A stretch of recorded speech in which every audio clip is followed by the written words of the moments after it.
Cover your face if you can, please. Hi, YouTube. Hello, people. Hello. We're back. We're back. Ooh, high energy, Bob. We're high energy today. Yeah. I feel like I've just had a big tea. Like creamy leeks. Which are you have creamy leeks? Nice, aren't they? Yeah. I bet you've had a creamy leek, haven't you, Craig? I've had, well, yeah, kind of, yeah. Don't know what that even mean. I'm not even commenting. I had a little steak as well, like a venison. It's called. I don't know what cow is it. It's not a cow, is it? Baby cow. Jesus fucking Christ! Is it a goat? Venison's a deer, isn't it? Yeah, venison is deer. God, general knowledge. I didn't know what it was. I thought it was a goat.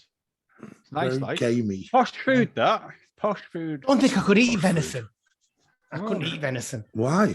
I have this real strict list of meats that I will eat, which is basically what I ate as a child, and I don't eat anything beyond that because I don't really want to. Surrounded by bloody kids. What's going on? I bet you wouldn't mind eating Barry venison. Football joke there. Craig does not very, get what I very niche. Yeah, I didn't get it at all, but I thought it was about sexual for Yeah. I got it, but it wasn't good for laugh. Right, I think I'll only kick Liverpool us fans will get it. I'll kick us off. Right. I'm the host. Right, ready. Us for the most.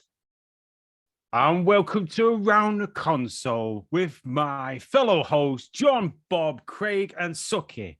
And tonight, for one night only, I am the host, Sheps, and we're going through Terror of the Autons. Yeah. Yes. It's only one night only. I thought What's going that- to happen? Yeah. He's What not- does that mean? We're never going to let you house He's again. never going to do it I'm very again. rarely get pops up. We're never going to get Terror of the Autons done again. Yeah, That's what he means. exactly. That's what I mean. Well done. John will have me. John will have me back. And to kick us off, we'll have the sexy Craig. Give us what you think about Well, Terror of the Autons. I'm having a bit of a kind of real love affair with Jon Pertwee in The Master. I don't know when it really kicked off, to be honest, because when John suggested it, it was like, okay, Terror of the Autons, seen it recently, the box set, the Blu-ray one that came out, and I was a bit excited. And then when I watched it, initially in the past, I've always had gone, I can't stand The Master, it's my least favorite. And then suddenly it was like, really loving this, really getting into the relationship between Joe and the Doctor, Master and the Doctor, unit as a family. And it was actually one of the best episodes I've seen for ages. Probably since the Sea Devils last time. I really, really, really enjoyed it. Definitely. If you'd have asked me this maybe a couple of years ago, I'd have probably been more critical of it. But today, I'm on a love with it. Good, very positive. Who's going to take the next one? Bobby? Since he wasn't here last time. Yeah. I was a bit disappointed when I heard that John had picked this, only because we'd done Pertwee. But I was pleasantly surprised because I then realised it was on my one of my special disc Blu-ray or whatever.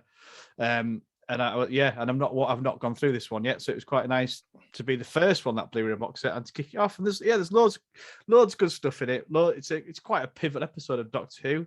Quite a huge introductory episode for quite a few characters and the change in tone of the show and loads of stuff. So yeah, I was well happy to watch this. Thank you very much, John.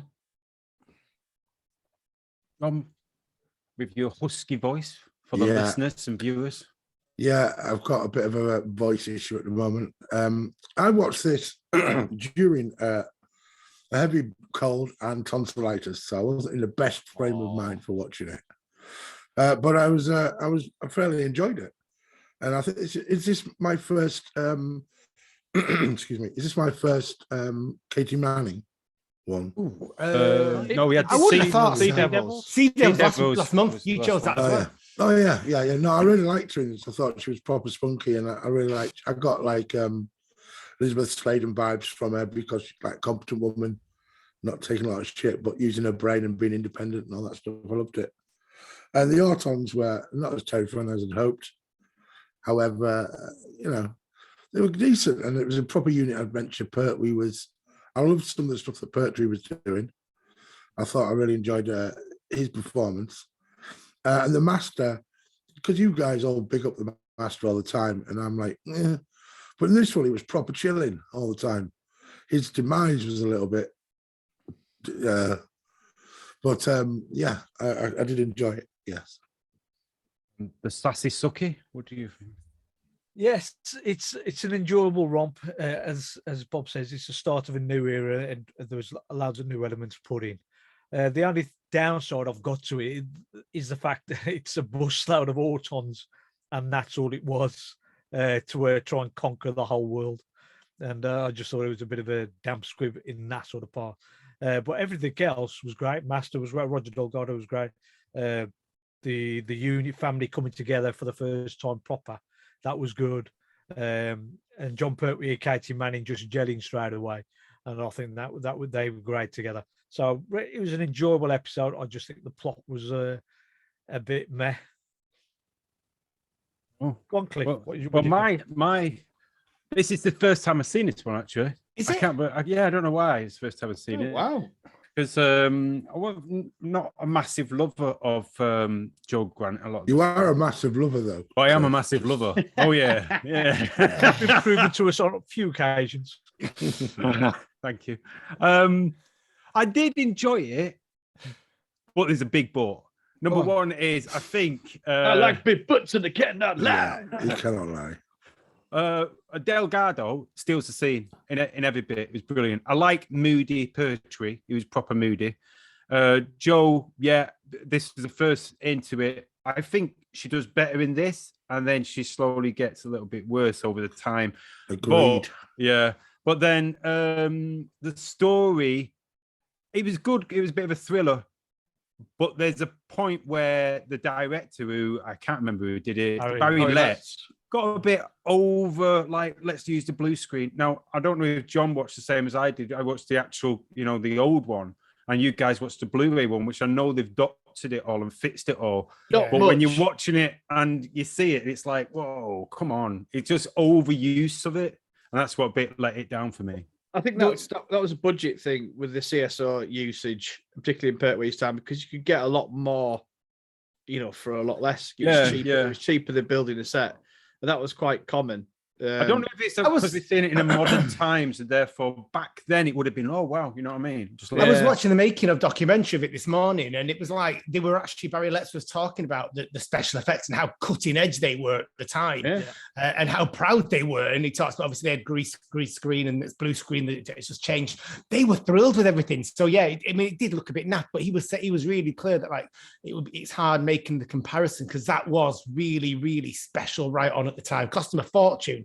On the Blu-ray box set, the only thing they've really done up, apart from the sharpen the image, they've put a little bit of CGI, and so the bit at the end where you've got this blur in between the two satellite dishes, they've made it like quite a cool squid effect, and the bits of lightning inside, they've sort of done little bits of that, but they haven't done a great deal. Is the dummy is the plastic mannequin? Oh yeah, the plastic mannequin's changed as well. I saw that on YouTube. The difference of it. Yeah, it's quite cool. Whereas Suki said he was a bit unsure about just the busload of Autons, which is is limited. I thought they were quite creative because they had the dummy. Sorry, they had the actual dummies themselves. Then they had the chair. Then they had the doll. Then they had the daffodil. So I thought they did have some variety in there of how they were going to conquer all the different approaches. Yeah, but who are they going to conquer with if they only kill 450,000 people? Who are they actually going to conquer? Well, the master thought that was going to lead to disorder, didn't it? Yeah, that was when it strikes his moment. If they're only striking, say, England and the counties, and that's it, right? Who are they actually going to conquer? Just England, because that's all that's going to disrupt is England and Great Britain. That's it. They ain't going to disrupt any other part of the world, is it? I think like the masters who didn't. I thought the end of this actually jumping ahead there was a little bit rushed when the master, his plan was so limited. Like you said there, Suki, I hadn't even realised that the NSD might not tell the difference between him and the humans. So then he suddenly swaps sides completely and starts working with the Doctor. Yeah. Definitely the ending felt a bit rushed. So yeah, his plan wasn't the greatest conceived. I have to agree. It really was a bit limited, but it was creative. It's just that he the master. I mean, this is the first time we see the master, Roger Delgado, as the master. So he comes up with this idea where he was going to take over the world. I mean, I'm harping on about it, but this is one of the major gripes that I found with this story was just that. Go on, John. I imagine that his intention was to take over Britain and then by then have nuclear weapons. And so he had then a foothold and then take over the world from there. However, you know, I mean, he could export the plastics business to America. I mean, it was a foothold is what he was after. I think that's one thing. Taking over the world with these neoprene people or whatever the fuck they are. Neoprene. But I think that's one thing that maybe we don't appreciate now. But at the time, like plastic was fairly new in the home. I mean, like plastic hadn't been out that long, and plastic was everywhere because it was easy. It's easy to use, and still now, my recycling, the main recycling bin that's full is plastic because plastic is such a common commodity. But it would only kind of in the maybe 50s, 60s, I don't know, become common. I was going to say, do you remember the 70s when your parents used to go to Tupperware parties and bring back plastic containers for everything? A little bit of this might be a kind of like reactionary thing to plastics being in the home, it becoming a fashionable item. And it seemed like a good thing to hang on maybe at the time. You could make this, if you could make plastic sinister, then we've got ourselves something insidious. And this was an episode that, I mean, especially the Autons themselves were considered really fucking scary for kids. In fact, in the House of Lords, some baroness raised the issue that the Autons may be too terrifying, even for older kids. And I just want to point out that baroness's name was Baroness Bacon. Super name. Love it. I think she's got a long distance cousin called Billy Pyrex. Well, I was going to say, but with the initial one, Speared from Space, it is very scary because it's shot mannequins, and you see shot mannequins all the time. You still do now. Whereas this was a bit different. It was trying to make different kinds of plastic. So the chair, I think it's a great transition. Daffodils, from it. It's everyday households, wasn't it? Everyday, not just everyday households, it's everyday people as well. I mean, who expects a policeman to be the bad guy? Really? That was good. The doll, right? Even though it's an ugly doll, it's still a doll that children would. I imagine that was pretty fucking terrifying to watch as a kid. At the time, that was sinister and very uncanny valley. And then at the time, they were also doing promotions on daffodils or flowers being handed out by Purcell. So that was an everyday occurrence as well. And plastic flowers were getting everywhere, weren't they? There was a bit of a rage because people could afford them more. They lasted longer. So suddenly that was in more households. I mean, the plastic scenes, the main sort of plastic killing scenes, if you like. So the guy in the chair who was in Seeds of Death, I believe. Harry Taub. That's him, because that was done in reverse. So it was filmed in reverse. That was pretty decent to that. It's good, wasn't it? It was really good. And the little monster, the little troll thing. It's. I mean, it's not the best thing in the world with today's eyes, but like you're saying, it's pretty grim, isn't it? Well, it's the stuff of horror films, isn't it? Horror come to life. But like the B-movie stuff. And that black plastic chair looked really good. It looked like it was almost oily. It had a really cool texture that worked. And you get the build-up, don't you? The way he's saying, "Oh, it's warm," and he's kind of like uncomfy on it, and the way it's stretched over his face, he's actually really quite. He's sinister. He also acts like his mind's being blown because at the time that was like an inflatable chair, which is something that you see on the beach or whatever now. But like again, at the time, that was a pretty impressive thing. The one that always still makes me laugh because Pertwee is a comedian, isn't he? He was a comedy actor. He's a great actor, and I do like Jon Pertwee. But was the telephone wire? Oh yeah, I love that. And you see his eyes. That's proper shit TV. That, but you know, and that was the cliffhanger. But then you got the spray from the daffodil. That's quite horrible. That's terrifying. That is a bit scary. That is quite terrifying. Because it's the way he actually said it, it's almost invisible, isn't it? Because if you suddenly lose your breath, you might be able to feel it, but you can't see it. So you look down, there's nothing stopping it. I thought it was great. I loved that scene. It's one of my scariest moments of it, actually. Yeah. For action as well, the last 2 episodes, there was a ton of it in. Guys blowing up. I think one of the best scenes, and I know they always go to a bloody, quarry, but where the car hits the Auton, he rolls down the hill and you think it must be a dummy. Gets up. Like, whoa, Yeah. that's a good stunt. Cool. That's that is Terry Walsh, who's Jon Pertwee's regular stuntman. Yeah. Right, Have and the, he- have the he Havoc back- guys, Yeah. when they were in the pomp, and the action scenes are much better for having this dedicated stunt team, which I think they couldn't afford in the end, could they? So they sacked them off. We have another example like we had in Sea Devils of the British military arbitrarily doing some fucking carpet bombing or whatever they wanted to do without any rule of law, without any fucking logic, like nuclear bombs in Sea Devils and just like, oh, we're just going to send a plane in to drop a bomb on it. Why? Why not do something slightly Not ring the fucking police, stupid? not like corner it or walk around it. Yeah.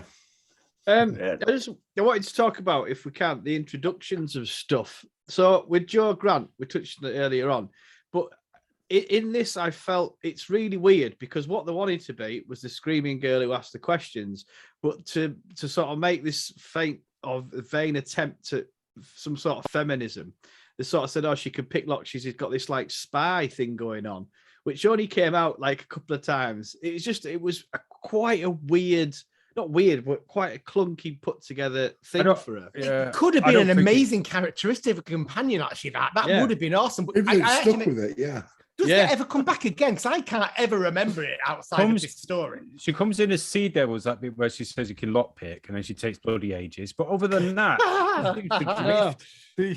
the fact that she can pick locks and stuff like that is a bit strange in that she has to carry a bunch of keys on her. Oh, yeah. To be able to, I mean, it's not like 1 or 2 little fiddly little bit. It's a bunch of keys, right, to be able to open a padlock. I kind of forgot about that. The element of Joe Grant meaning that she's meant to be this like trained spy kind of thing, and it's like it's a bit of a shame that because they don't think they really invested time into writing stories with that around it. She just became the second person, and like you said, the screen queen. But when she gets introduced by the Brigadier, you can almost say it was like an old boys thing. Here we are. Here's your fine young filly. Here's another one. There's no one to fill the boots. There's no one to, get you a cup of tea for you. It just felt like, is she the person who's just got to be in the background? And also, when he passes it over to the doctor, isn't it? Almost like, you don't want her, you have to tell her. And it's that kind of paternal thing of, I can't possibly upset her. Possibly tell her because it's a lady. Again, on that, I really like the fact that she was independent in that. She just decided to up and do things independently, which shows a lot of fucking gumption. Which she always had a lot of spunk, Joe. She had a lot of spunk, but she didn't associate herself with being that spy and that bit of a mastermind that you would think would be. Yeah, I didn't see her as an airhead though. I saw her as no. She's They do play that way, strong don't they? character. I think as it's her first story, they did big up all her the stuff that they put into her background, and they put it in for this first story. And then when later on, she just became a generic Doctor Who companion, where she went around helping the Doctor, just ask, as Bob says, just asking the questions that the viewers would like to know. But she's very good. Joe Grant is. I really like Katie Manning. I really like Joe Grant as a character, and I think her and Pertwee are really nice together, really friendly. Yeah, I'd agree with that. Yeah, they seem to have got on straight away.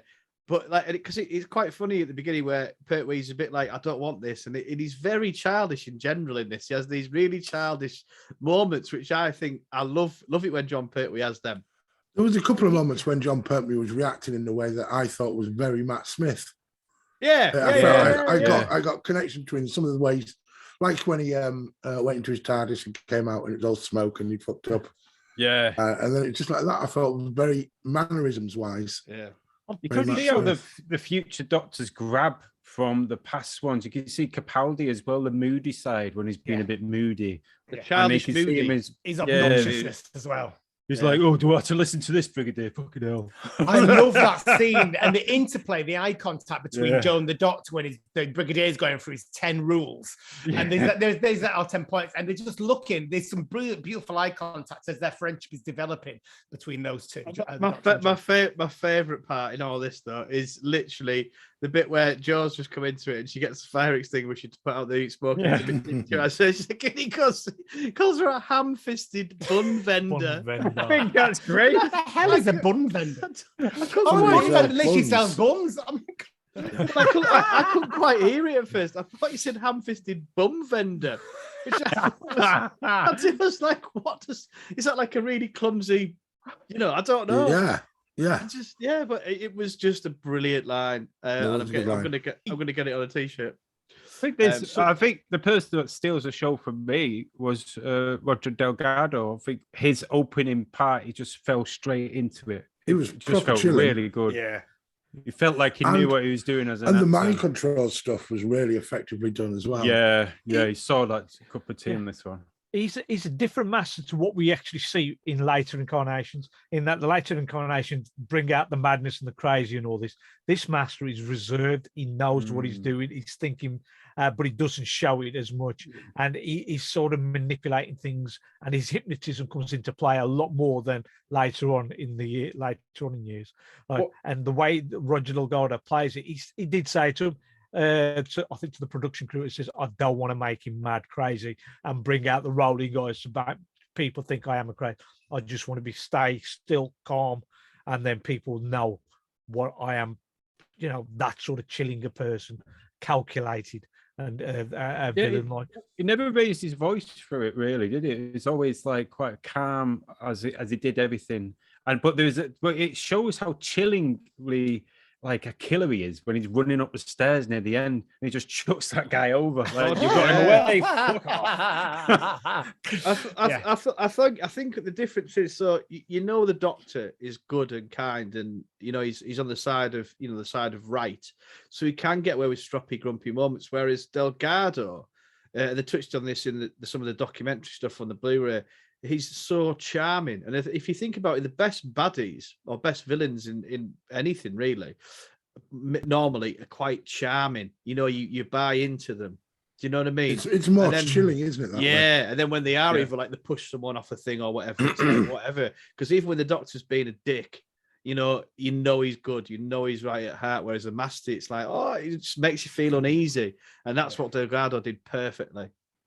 Well, you see that come out later as well, don't you? When he kind of takes on the role of, like, is it peace ambassador or things like that? When he goes on different planets and is in disguise, and it's always great to see him manipulating the disguises. Yeah, we had another example of kind of a spare mask for his face, didn't we? At the end, that was good. What about the Time Lord at the beginning? Because I find that a really that's interesting... hilarious. Yeah, the last time we saw a Time Lord will have been with Patrick Troughton's Regeneration, wasn't it? And then it comes back in, and they're totally different. I know he says he's kind of fitting in with the culture and stuff, and his little bowler hat just appearing as if his body's a TARDIS almost. Very strangely done.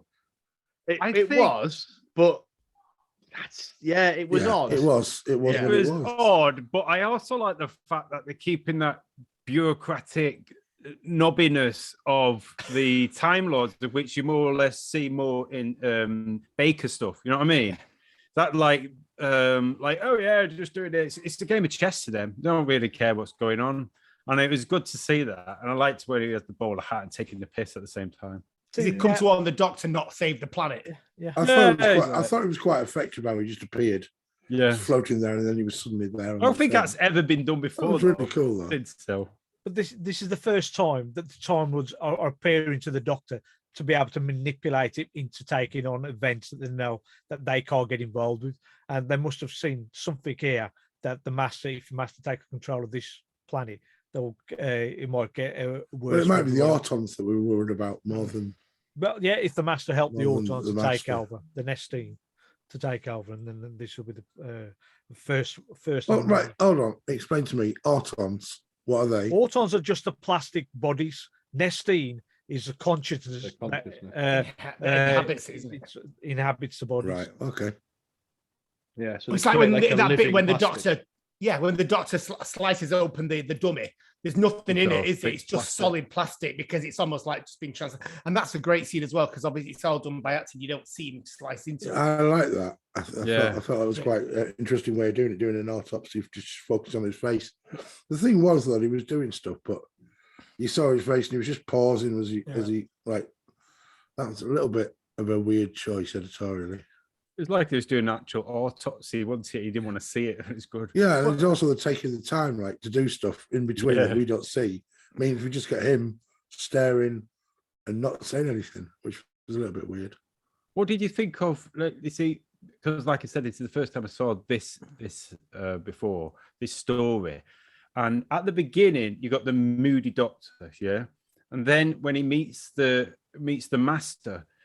Both of them are kind of happy that they've met each other. They're both locked on Earth. And now the doctor at the end is points within it where he's actually, when he got away, especially a bit at the end when he got away and the bus is gone, there's a little smile from the doctor, like to say he's happy that someone else is there. It for says him. that, doesn't it? It's the cliff. Again, I'm looking forward to it. Well, he was bored, wasn't he? I was going to say, it comes back to the David Tennant thing where John Sims Master comes back because he's alone. He's lonely. He's stranded here. Whereas obviously later on, it's because he thinks all the Time Lords are dead.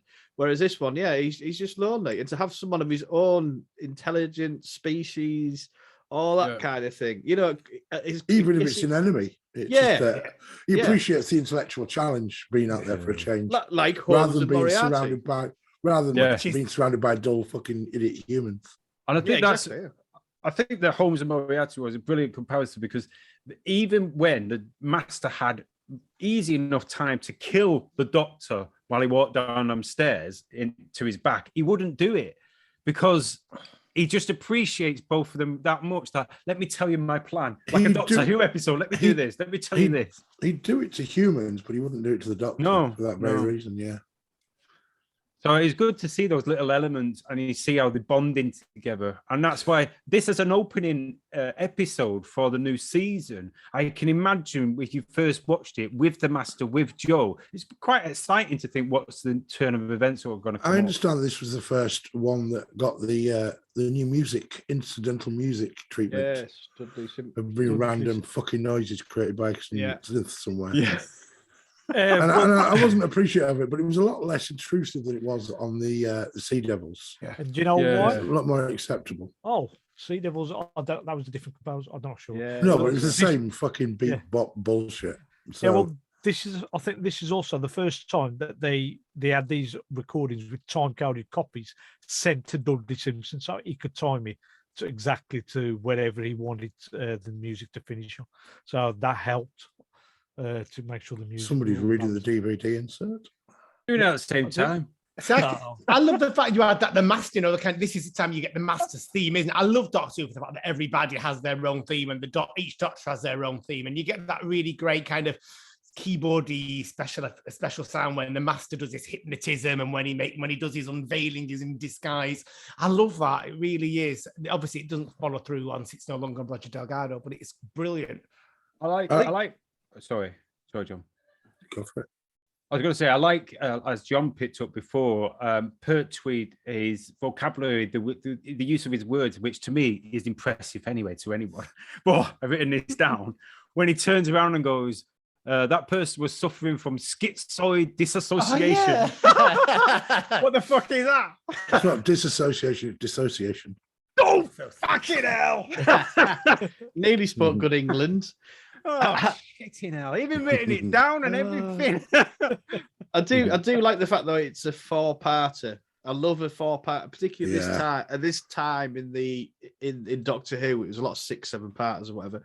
I did like the 4-part format, and it makes it a nice tight story. Doesn't it? It doesn't lack in pace or anything like that. It's not no filler in it really. It's just a cracking adventure, I would say. It's like Cliff said before. There was it felt.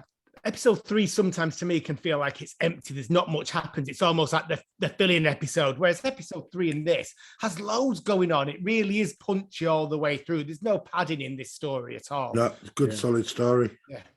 What about Mrs. Farrell? Because I love her, the way with a pearl necklace and she sat there, dressed in black. And she reminds me of Miss Bouquet. She is like Miss Bouquet, yeah. And the way she's speaking so eloquently, you know, This is she's just very lost a much of son the and a time. husband. Very much of the time. Not lost a son. The son was fine at the time. Oh, yes, yeah, it comes later, doesn't it? Yeah, just a husband. Check me out knowing the plot. I thought it was just great. I loved it. They tried to give that kind of that backstory, that kind of human touch that someone has got a family that's been affected by this. Although I do find her quite Miss Bouquet, as Cliff said. Yeah. Well, it is. It's like keeping up the Robinsons, isn't it? And people still kind of do that now, don't they? Really, Yeah. You know. What I did love was the kind of like the master. So the Doctor's got a unit family, and it's all quite on the right side of right and good or whatever. And then the master in this has kind of got a circus as a family, you know, as well as the people in the factory. It's a bit like if a mishmash of, I don't know. It's quite cool that because the circus, obviously at the time. Well, people look at it differently now. You know, it was a real circus. That's quite tragic, really, though, isn't it? That the master has to make his friends. Yeah, and the Doctor just acquires them naturally. Yeah, What role does the circus have in this? Particularly, it's just does it? It's just no, it looks cool, but there was two circuses at the time competing. You know, just competing together as a circus. And one of them, which wasn't this one, used to get all the stuff with the BBC when they had BBC circus stuff on the BBC. They would do all the BBC stuff. Fantastic advertising for them. So these guys have been trying to get in. So they got in via the back door of Doctor Who. And eventually, a few years later, they were the BBC circus or whatever. So it's an advertising thing. So they got all this for free. You know, so it's a bit like the Navy thing with the Sea Devils. Oh, you know, it's massive. It looks amazing. It's real. You know, and to get that in a circus it's fantastic because it's taking a golden handshake above, isn't it? Yeah, exactly. It's all to do with that. The one that work out the connection. Sorry, keep going. Yeah, I was just going to say the one that around the circus is actually appears in the episode. He's the one that the Doctor meets as he's I think got an elephant with him as he's walking about. That's the owner of the circus. I have to be honest and say, I know you're looking back like whatever 50 years ago, but that scene where the elephants do the twirling, the turning round, it did make me stump. I mean, as a kid, you know, we went to see circuses and then I kind of joined petitions against them and things like that. But that scene, it's only about 3 seconds long, and it did make me just think, oh Christ, people used not have animals in circuses. It's amazing how much it's changed now. Our attitudes to having that sort of thing, or even seeing that sort of stuff. Yeah.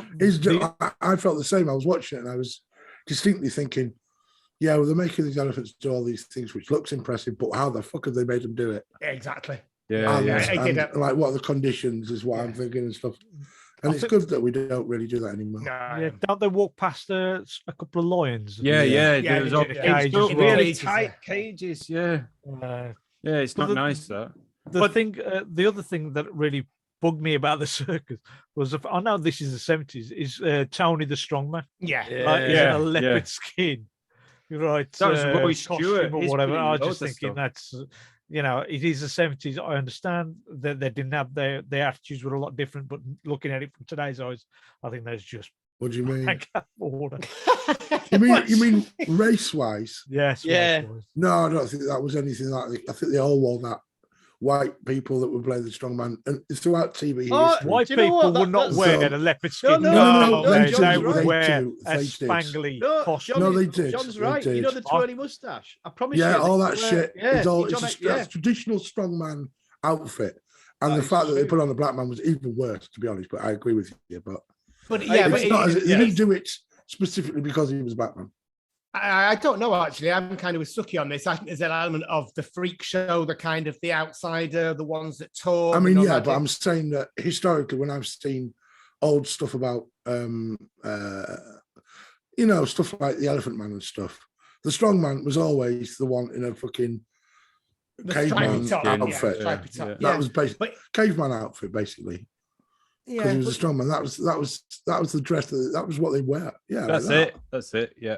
That was not a racial thing. It just unfortunately became one because it was a black guy doing it. Well, I think I agree. Several times in Doctor Who, because he did it with two of the sidemen as well, with Tobias, wasn't it? Right. Tobias? And don't get me wrong, it made me feel uncomfortable, but I think we're talking about the dress and that. And I just realised that I'm a racist apologist right now, and I apologise. I apologise for being racist. No, I mean it's very uncomfortable. It is racist. There's no doubt about it. But yeah, with that point of the strongman, so it feels a bit wrong, doesn't it? I suppose It it's is wrong because that's like a wrestling uniform basically, yeah. and it's Yeah. also it's like the traditional idea of the strongman wearing ripping the legs. All the cartoons used to have it when there was a strongman in it. That's what And the they'd be barbarian wearing. type stuff used to wear a lot. Yeah, it's all caveman stuff. So what do we think of Mike Yates? Because this is his first episode as well. Captain Mike Yates. Is that the one that I thought should probably have an affair with? Yeah, Kate Manning. Manning's character. Yeah. Yeah, it was meant I to. think they were perfectly suited. I was waiting for it to happen. I did as well, but he No. only got more lines in it because Nicholas wasn't very well, was he, at the time? Nicholas Courtney wasn't well. Right, so they shifted a lot of Nick Courtney's lines to Mike Yates. Yeah. And, so he did them. And It was a bit of a back. It was a bit back character. He wasn't that much involved. You know what I mean? Yeah. I don't think you get to appreciate him until later. No, when he has this kind of breakdown and goes off to the alternative reality type. Loses it. Yeah. Because obviously they brought in Katie, they wanted a young man to counterbalance it, didn't they? Is the whole point. The whole dynamism, that whole new kind of fresh face of unit. But I did like it. I never used to like him at all. This is a whole new era almost of loving Jon Pertwee for me. I used to find it all very cheesy, but now I really actually am enjoying it. Oh, it is cheesy as well. Oh yeah, it's cheesy. But Yeah, I it's suppose well I'm cheesy. endorsing the cheese. Mm. I'm endorsing the cheese. One of the things I want to ask you about is the traps that either the master set was the one with the bomb. He's trying to kill the doctor there. It's the worst And he's fucking trap ever. And there's one, the Auton in a safe. And I was just thinking, what was going on there? How long has it been in that set? Did they leave it in there to get rid of it somehow afterwards? What? How did he coax it in and lock it in if he didn't do it I mean, himself? that trap where there was the thing tied to the door handle thing. That was terrible. Pure fucking childhood bloody traps. This is the worst thing ever. I almost expected a bucket above the door. Yeah. All he had to do was actually just break the window and go in. That's Well, all you he just have did. to from look the through window. to Yeah, see it. it's- There's a trap in there. I can see through the fucking window. Let's go in the window. I love but it. But I it love is that. I what it love is. Pertwee's leap though to grab the bomb Yeah. through the door. Yeah. It was Was all that for that slowed moment. down? Was that slowed down at that leap? I can't. I think it just might be your mind just can't. You face should have the started reality. Can't cope with it yet. It's that glorious that it just looks so good.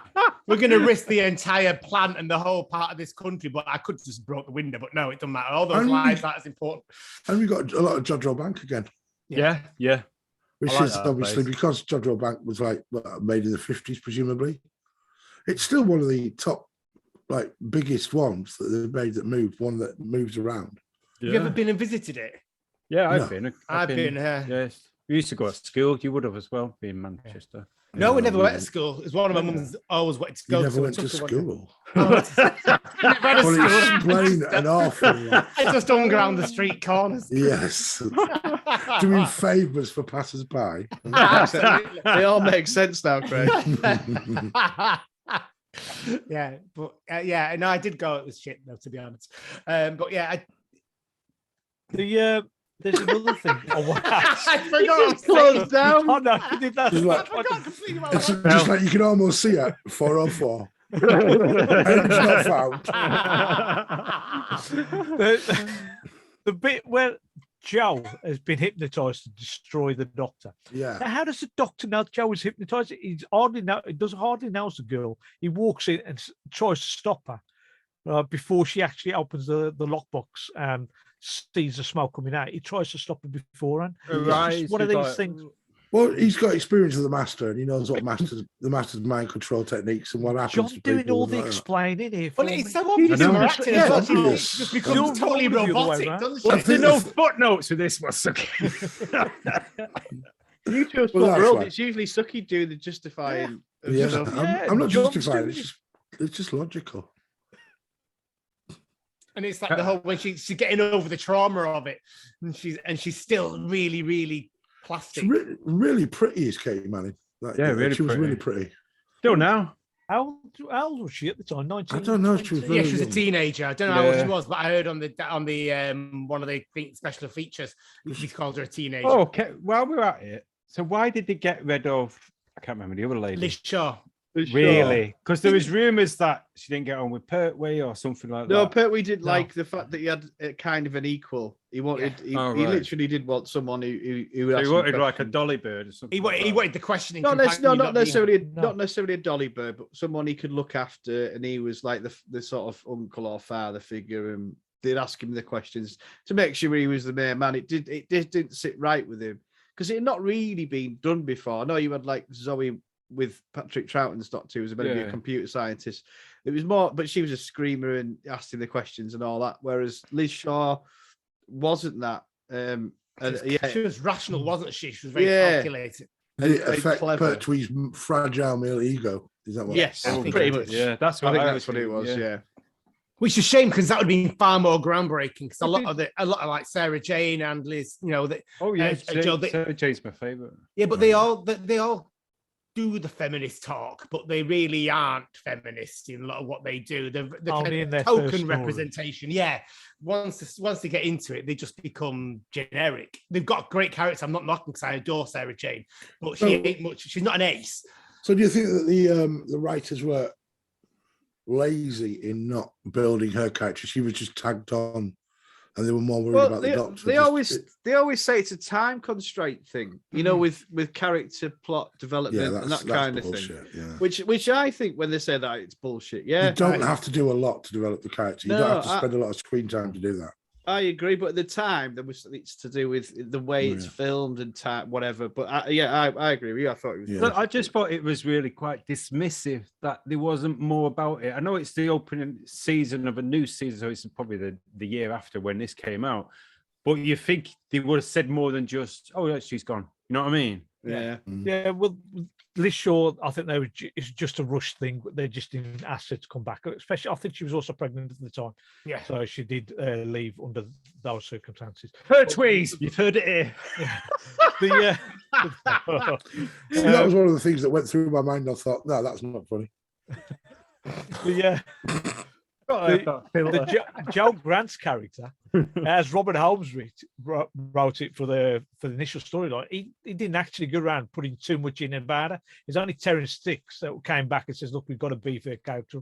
So they had all these spy bits. It was Joe that Terrence Sticks that put in the bit where she goes off to see the Farrell factory.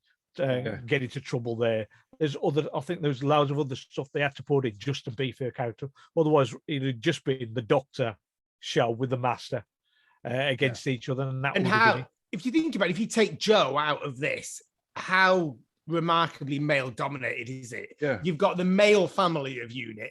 You've got the Master as the main adversary right through the entire season. Is every single story, isn't it?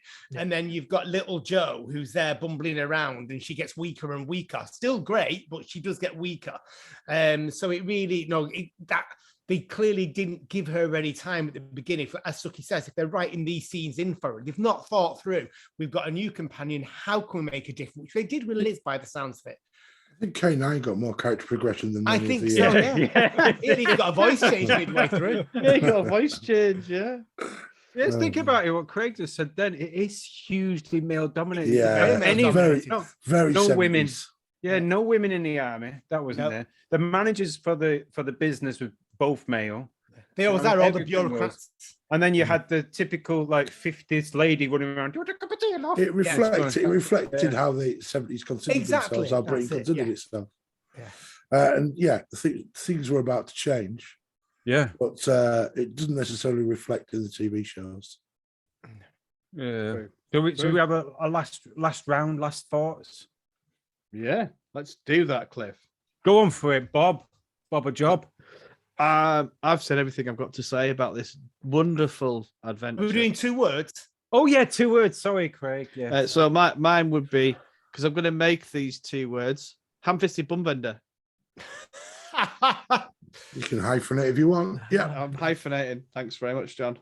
Never used a hyphenate. Go on. Sorry, John. You want my final thoughts? I think it was a solid 4-parter. I'm glad it was 4 parts, not 6. It rocketed along nicely. And whereas I was ill watching it, so I wasn't giving it my full attention, it still kept me going. I watched 3 on the bounce. So So pretty decent. My 2 words would be Is that the 2 Ah! words?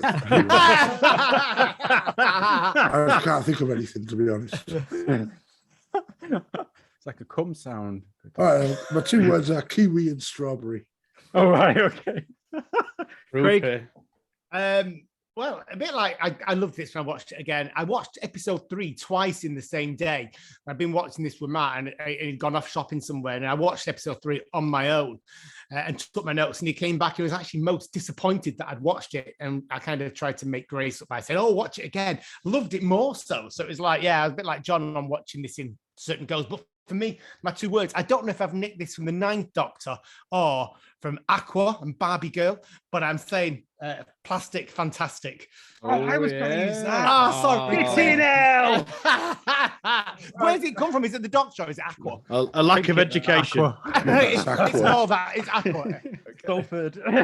That's what it is, Salford, lads. Okay. You play with your dick there. Aye.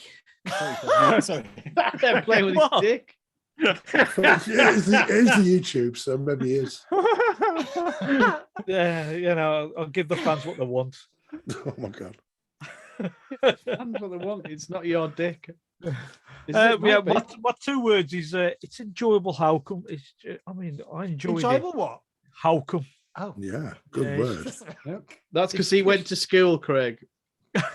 There's a couple of things I just wanted to mention, which was just like I don't know if Bob actually noticed this, but this is in the show notes. But the troll doll was played by a small actor. Yes, Was it? And right. that was from Yes. Leicester's Midgets.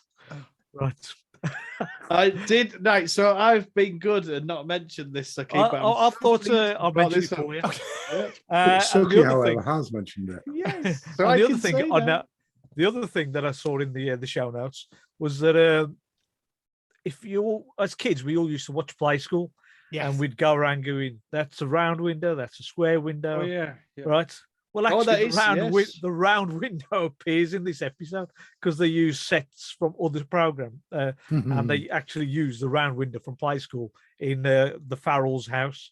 Nice. So that was. Um, And the other one is Tubby Rowland. I just like the Oh, way the God, Doctor yeah. just Yeah. bullies Yeah. the man from the Ministry. Yeah. This is the first. Oh yeah. It happens in the previous season, and it's a continuing theme all the way through Pertwee's era. And then whenever a person from the Ministry turns up, or whatever government official, he will bully them. And this time around, he uses the fact that he knows Tubby Rowlands. I was saying to Tubby, In and the of course, club. yeah. I loved it. That was And he genius. just- Yeah, it was fun. the guy just turns on a penny, realizes I can't mess with this person here. Yeah. Yes, and that's it. That's the end of me. That was good, okay. I enjoyed it. I thought it was okay. It's not the best, but it's great for the master. Joe's performance is good. Like I said, he just starts slipping down. There's one bit I did right. I did like the fact that she tries to justify herself to him by saying she's got an A level in science. And then he catches her on it later on, and she says, "I didn't say I passed it." I thought Oh, that was sweet. pretty I like cool. that. Yeah, that was good. I love it when Joe Pertwee just like says whatever he wants, and I think he used a word which I've written down called cephalopod. Cephalopod. That's it. I've written it down as well. It's yeah. I thought I've never heard that before. But my 2 words, which Craig nicked, I'm so sorry, darling. is A level. I never nicked your A level. I'm not going A level. And that's it for tonight. Put it around the console. Oh, but look, he's got his hand to up. pass over to Suki, who's doing a higher Hitler salute. That's just for the YouTubers. Yeah. Right, it's just a couple of pieces of feedback, quick feedback, because I'm going to get my kids to do this. We've had one from Dwayne Bunny, and he says, "One incredible debut story for Joe Grant, the Master and Captain Yates, and the beginning of a unique season of incidental music from Dudley Simpson. Love it." And that's also followed by All of Time and Space podcast, which is Mark. And he says, "The Master enters a fray like a boss. Big Bird is a bit of a shit to Joe. The Devil Doll is as creepy as hell." Big Bird, obviously, is Jon Pertwee because Mark hates Jon Pertwee. That's all our feedback. Thank you very much. And we're going everybody. to choose our next episode. We are indeed. So we need to go around and pick one, and I will roll the D6. So whatever you want, you choose who goes in what order, Cliff. Oh, right. We'll go for Suki first. Meglos. Oh. Yeah. Don't pull a face like that, Bob. I saw Right. that. Meglos. Yeah, because I ain't seen that since the 80s. Alright. Or late. No, Just for John's knowledge, it's a talking cactus. Yeah, talking cactus. What is the episode called? Meglos. Megalos. And There you now we go. go to Craig. I'm going to go with Snake Dance. Oh. Is that good or bad? And you'll have to let us know if we get to watch it, John. How many episodes is it? 4. How many Is it- episodes is Four. Megalos? 4. Four. Tom Baker. Okay, carry on. John.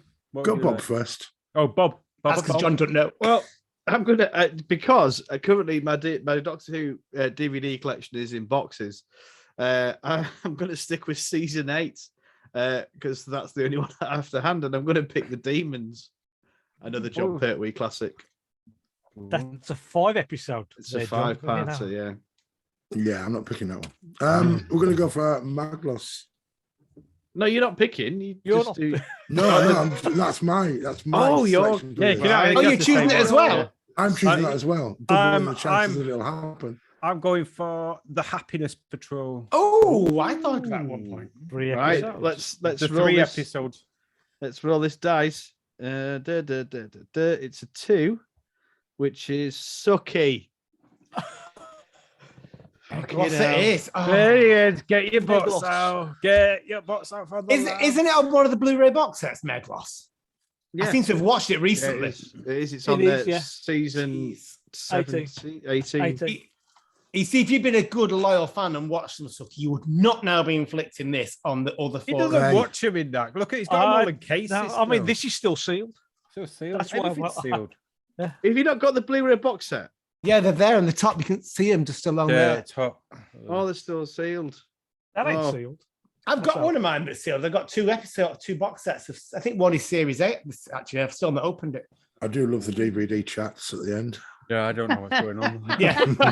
So, All right. sorry. Okay. And to finish off, thank you for listening or watching us. This has been Around the Console with Craig, Bob, John, Woohoo. Suki, and your host, Sheps. One Bye-bye. time Well only. done, well done, Sheps. Well done. I'll stop recording. And then Excellent I stuff. need